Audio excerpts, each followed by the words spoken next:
about active travel and the way that we've tried basically to get children coming to school not by car, trying to get them walking and cycling, and rather like Darren and the partners that we've had on board doing it.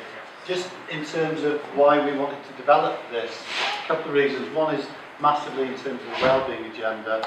The other issue is, if anybody knows our site, we've got an absolute nightmare with traffic, with congestion, with parking.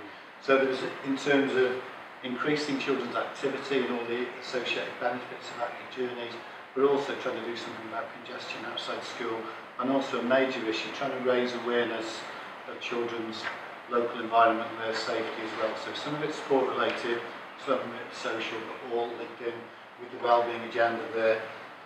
Obvious links as well in terms of eco-school, hitting lots of targets there, also for healthy schools, and also in terms of getting this, you know, the sports survey mentioned earlier in terms of positive attitudes to activity and so on. There's a little link there in terms of all the different information. One of our key partners, and one of the main reasons that we've developed it through school, is working with Sustrans charity. Gwen is the North Wales officer for Sustrans. Unfortunately, she was meant to be up here with me tonight doing it and doing a far better job. The contact details are there. I can't stress enough the support that she's given. We wouldn't have developed what we've done without the work that Gwen's done. She's really supportive, really helpful. Websites, again, there are loads and loads of resources up there. I know Sean sent an email around in terms of the Sustrans School project, where you can register for the project. You can access all sorts of different resources. There's policies up there, there's different resources. You can work through bronze, silver and gold accreditation as well. The deadline's finished, but Gwen emailed me the other day and said, if you want to go online, if you want to register, chances are you'll get into the project. What that gives you access to, there's no cost involved. They do kind of suggest you might want to run a fundraising day. So for example, in the past we've had all the children bring their bikes in, or they have fantastic things like Bling Your Bike Day, where the children, like fancy dress for bikes, children decorate their bikes, bring them in, pay £1, can go towards it. But there's links to curriculum resources. Sustrans actually offer training. I've done, with Sustrans, I've done some bike leader training, so I'm now able, if I'm brave enough, to take a group of children out on the lead, on the roads, possibly informing the police after what he said. No, take the children out on the lead on lead trips and so on. Gwen will also come in and give you support. She'll give you resources. She'll work with you. She works. I think she's got the whole of the North West Wales beat. She's based in Anglesey at the moment, but I can't stress enough what Gwen can do to support you. Oh, there we go. The other people that have helped us massively have been Conwy Road Safety, and in particular, if you don't work with Julie Birchall has been our contact. We've been lucky enough to start off with the pre-pedal training, which I know links in with physical literacy. Again, initially I was panicking a bit because I couldn't afford to go and get the bikes. I know some local schools raided Aldi and got them very cheaply, Mr Rogers from Conwy, but Julie and her team turned up, delivered it to our children in reception. It's absolutely amazing. They were flying in the hall, doing brilliant sessions. We've also been lucky enough to access Curbcraft, linking in with this whole safety agenda. We've done scooter training. More of our children come to school on scooters now than they do bikes, actually. We've got scooters flying around, and obviously we do the traditional Year 5 cycling proficiency. But again, that's all come through Julie Birchall and through Conwy, and it's been absolutely excellent.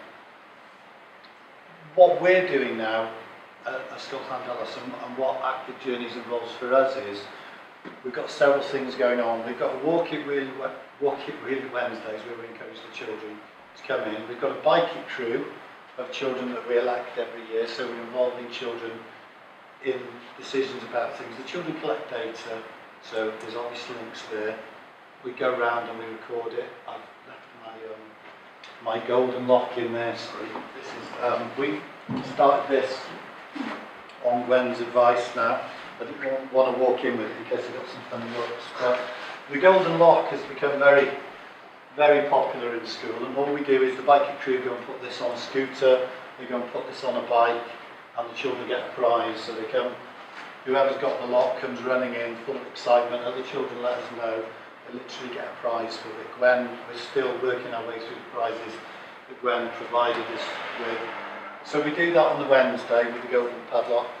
We've got a triathlon club, and obviously cycling was a big element of that. And John, my deputy who runs the club, we did the running, we do some extra swimming sessions. But now on Fridays we have about 10, sometimes 12 children, 15 children bringing their bikes in. Some of them have graduated now into cyclocross bikes and all sorts. They bring their bikes in and do a session there. We've also signed up every year for the Big Pedal. I'm not sure if you're aware of the Big Pedal. It's a 2-week period in April where again that element of competition and so on, we just get the whole school on board. Last year we had teachers cycling in, we had parents signing in, and what you do is you essentially, you can pick the 2-week period or you can pick 5 days, because for us 2 weeks wasn't manageable. Just pick 5 days and we log the journeys that the children do, we log the journeys by the children, by the supporters, that's parents, carers and so on, and we get a percentage of our total school population. So 36% of our pupils cycle in during the Big Pedal. Last year, we were really lucky. We massively pushed it last year. We were the top school in North Wales, and we got, again, we got a Doctor Bike Day free from Sustrans. So we had a bike mechanic turn up with a car, loads of brake cables and pumps and stuff like that, and we had over 80 children. Suddenly bikes came out of garages and sheds and everything. He was there all day. We fed him and he fixed loads of bikes. You could access that yourselves. I think it's about £130, £140. Again, when we put you in touch with him. But in terms of impetus for cycling in the summer term, the Doctor Bike Day was absolutely fantastic. So not quite as successful this year, but as you can see, Ollie had up there beating us. But really good way of doing it. Initially, when we got involved with Sustrans, it was about cycling, and it was about coming in with bikes and scooters. Kind of migrated now, and they're also involving active travel in terms of walking as well. So what we're going to sign up for next is something called the Big Shift, which is exactly the same sort of idea, but you can embrace and include children who are walking into school as well.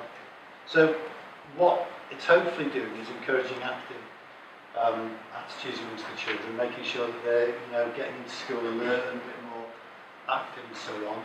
Linked in with the Sustrans resources, and all you have to do is sign up for it. There are some resources here linked into the LNF. I believe from looking at the website it goes all the way up to Key Stage 3 and Key Stage 4 as well. Some interactive resources. The Key Stage 2 resources that I particularly used are linked in to the LNF. All you have to do is register, give some feedback, some simple activities, there's even some practice LNF test type comprehension activities there. You can now get them off Gwen in Word format so you can change them, adapt them, but there's an actual practical link, a bit like the point about why we're writing it, why we're doing it, so you can link in. What we've particularly done, we've got an issue with parking, we've written to the council, we've written to complain about the traffic outside. I've now got the whole school in the, I'm not quite sure how this is going to go, I've got the whole school in the process of writing to the parents, asking them to be a bit more considerate because they park on their homes outside school. I'm not sure how it's going to go, but there's a purpose for the writing and what they're doing.